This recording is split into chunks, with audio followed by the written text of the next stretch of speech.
Principles of systematics module 4। इस modules के अंदर हम कंट्रीब्यूशंस देखेंगे कि जो टेक्सोनोमिस्ट हैं या सिस्टमैटिक्स किस तरीके से हेल्प करती है अप्लाइड बायोलॉजी के अंदर।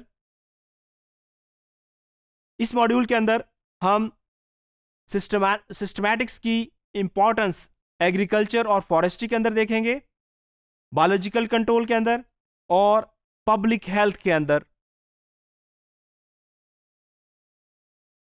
सबसे पहले हम एग्रीकल्चर और फॉरेस्ट्री की बात करते हैं कि एग्रीकल्चर और फॉरेस्ट्री के अंदर टेक्सोनोमिस्ट कैसे हेल्प करते हैं। हमारी जो बेसिकली एग्रीकल्चर क्रॉप्स हैं उसके अंदर बहुत सारे पेस्ट मौजूद होते हैं, उसमें बहुत सारे इंसेक्ट ऐसे होते हैं जो प्रीडेटर्स होते हैं। अब एक टेक्सोनोमिस्ट आइडेंटिफाई कर सकता है कि कौन से ऑर्गेनिज्म ऐसे हैं जो हमारी क्रॉप को डैमेज करते हैं या हमारे फॉरेस्ट के अंदर जो डिस्ट्रक्शन काज करते हैं, क्योंकि बहुत सारे इंसेक्ट्स देखने में वो इंसेक्ट्स होते हैं लेकिन उनका रोल क्रॉप को या हमारे फॉरेस्ट को डैमेज करना नहीं है, बल्कि वो फार्मर्स फ्रेंड होते हैं, वो हेल्प करते हैं क्योंकि वो नेचुरल प्रीडेटर्स होते हैं। लेकिन एक आम पर्सन इनको आसानी से पहचान नहीं सकता। बेसिकली जो टेक्सोनोमिस्ट हैं ये आइडेंटिफाई करके तो ग्रुपिंग करते हैं कि कौन से ऑर्गेनिजम्स हैं जो पेस्ट हैं और कौन से ऑर्गेनिज्म ऐसे हैं जो प्रीडेटर्स हैं, क्योंकि जब तक हमारे पास पेस्ट और प्रीडेटर का डाटा अवेलेबल नहीं होगा हम इंसेक्ट को कंट्रोल नहीं कर सकते प्रॉपरली। क्योंकि इंसेक्ट्स को कंट्रोल करने के लिए हमें बहुत सारी ऑप्शंस का इस्तेमाल करना पड़ता है। हमें बायोलॉजिकल कंट्रोल करना पड़ता है, हमें पेस्टिसाइड्स का यूज़ करना पड़ता है। हम पेस्टिसाइड उस वक्त टारगेटेड यूज़ कर सकते हैं जब हमें ये पता हो कि कौन से ऑर्गेनिज्म पेस्ट के तौर पर काम कर रहे हैं और कौन से ऑर्गेनिज्म ऐसे हैं जो प्रीडेटर के तौर पर काम कर रहे हैं। क्योंकि अगर हम एक जनरल पेस्टिसाइड यूज़ करेंगे तो वो ना सिर्फ पेस्ट को मारेगा बल्कि उसके साथ साथ हमारी क्रॉप के अंदर ऐसे ऑर्गेनिज्म जो कि बेनिफिशियल हैं, जो कि फार्मर फ्रेंड हैं, जिनका हमारी क्रॉप को फायदा है, नुकसान नहीं है, उनको भी वो डैमेज करेंगे।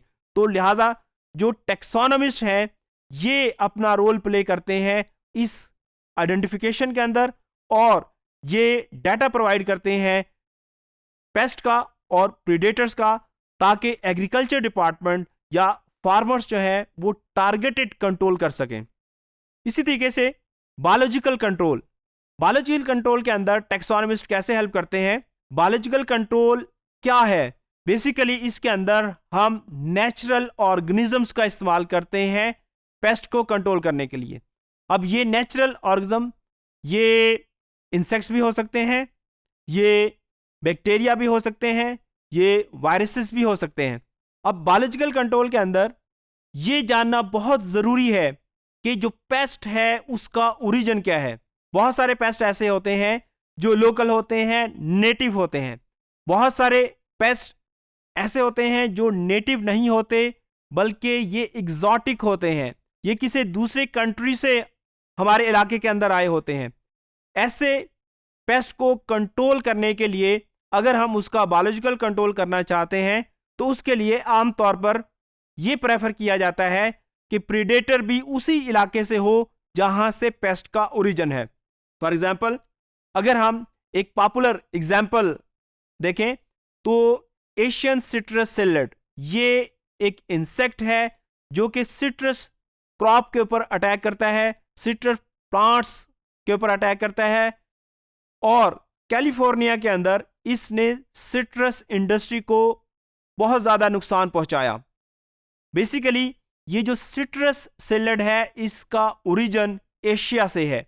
ये एशिया से यूएसए के अंदर गया। इसको कंट्रोल करने के लिए जो नेचुरल एनिमी इंट्रोड्यूस करवाया गया जो कि टेमेरेक्सिया रेडिएटा, जो कि एक पैरासिटिक वास्प है, इसको एशियन कंट्री से, पाकिस्तान से इसको यूएसए के अंदर ट्रांसफर किया गया और इसने सक्सेसफुली इस पेस्ट को कंट्रोल किया। क्योंकि बेसिकली जिस जगह से पेस्ट का ओरिजिन था वहीं से उसका नेचुरल एनिमीज इंट्रोड्यूस करवाया गया। तो ये बहुत ज़रूरी होता है कि ये आइडेंटिफाई किया जाए कि पेस्ट कौन सा है और उसका ओरिजिन क्या है। इस किस्म की स्टडी एक टेक्सोनोमिस्ट प्रोवाइड करते हैं। तो जो टेक्सोनोमिस्ट हैं या जो सिस्टमैटिक्स के जो रिसर्चर्स होते हैं, ये बायोलॉजिकल कंट्रोल या ये जानने के लिए कि पेस्ट का ओरिजिन क्या है उसमें अपना रोल प्ले करते हैं और उस पेस्ट की वजह से जो डैमेज होता है उसको कंट्रोल करने में हेल्प करते हैं। इसी तरीके से टेक्सोनोमिस्ट पब्लिक हेल्थ के अंदर बहुत इंपॉर्टेंट रोल प्ले करते हैं। इसकी एक इंपॉर्टेंट एग्जाम्पल एनोफिलीज मैक्यूलिपेनिस कॉम्प्लेक्स है। एनोफिलीज मॉस्किटो मलेरिया काज करते हैं। बेसिकली ये एनोफिलीज मैक्यूलिपेनिस ये एक कॉम्प्लेक्स है जिसके अंदर 6 एनोफिलीज की स्पीशीज शामिल हैं।